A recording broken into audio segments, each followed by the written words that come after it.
başardığımızca değişmek, görüşmek için geldik. Yönetim bölümü bir de gerek verir yerler. Bir de öz gururumuzu özü de eşitlemek, bilemedik. Bizim gururumuzu da eşitleyenin de eşitleyenin de okmayın. Birazcık içeri avram salmalar oluyor. Azıcık önünüzde kıraatları yakıp mesela kayır. Rahat edip dinlemeniz haişe diyor. Bilen şu taksiyi olup getirdik gelenimize oraya dinlensek, bu dinlenmeyecek olup bilen de şöyle giderken değil mi kadiyen? Bilen onu sizin durumunuzu açmak için azıcık orta ortaya işe eğliydik. Mehruan adamlar bir başarsak bulacak kola uğrayın. Halis başarmadan üstümüzden bulun, gayret edin. Ha Şemka bu değil. Ne mi? Ben senin bir daha sonra berik içtim ama ne? Ne mi soracak? Pul soracak gel de yüreğimden yarınlay be. Ne böyle? Şu sen bana aydık bir yönü katı görmüyorsun. Sevmeyin. Ya da sen adın tutup kuruluşan yerim var mı ne be? Tamam. Şu sen bana aydık bir. Şimdi yüzünü göreyim sonra atın gelin ağabey. Doğru ne? Soracak. Şu sen oğudun mu ya ben oğudun bana şuna ayıp versene. Sen soracaklar. Ne o? Elbette beni odan doğruna vay. Ne hemen oğudun ne? Salya kevedire kalsın kurcuya olur. Ne hemen oğudun? Sen ne hemen odan? Ne hemen? Zataktak maymun yarlar.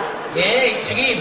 Maymuna moltum kalın bana getirip gelmedin mi? Ay tanay. Ne hemen? Sana vermezken ıydım maşin oğlanın da olmuş. Birini yüzverenlerle. Yalan söylemesene. Sen gayet kana maşinem yok eşekliydin ötüşen olay mesela. Anladım. Ben senin makamma. Yedim samolyot gezerden dökün o. Üstümden gayet geç gelir. Tikgi. Hey Dikki, Assalamu alaikum. Aman bakın gurgurunu göğün çeller sağa çıkıyor komşu var. Çiğişip. Kendin külün fiyarın yerden çıktın ay. Avur. Halamla şahinlik yap. Bol da da kalan nereden getirdi de. Çiğişipten vaktinde geldin ay. Ne yaptın ay? Sen bana şuna seret. Aman bakın doğru. Bolulay yüzümden ortadan şahar bileyen üç bolulay. Hem bana seret. Sen ayıttığımı da kodun diyen. İkinizdenim beni odun. Nereden o kodun ay? Hiç şey kartır yalop nereden o kodun? Ay Dikki.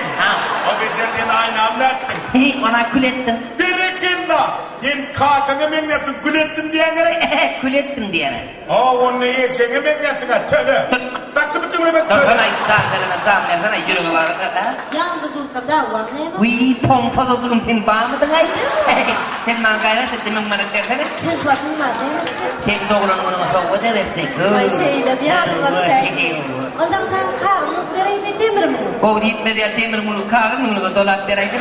Şeyden. Anladın mı? Böyle al yürü var aradan düştün ha. Vay.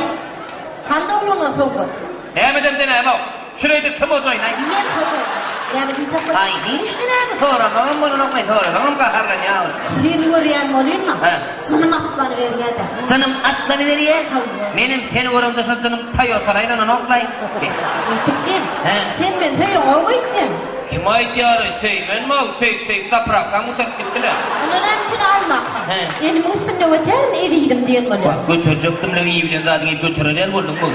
Ondan şehre gidiyor. Maymun korkacak bir korkudan atma. Maymun orasın geliyor. Bak sen o aynı bak dövdüğün eserde ne odan maymun aşağıdan o odan maymun ilk sertenen takmalısın. Ay Dikki. Ey yağlık Dikki niye de oldun bir derdi?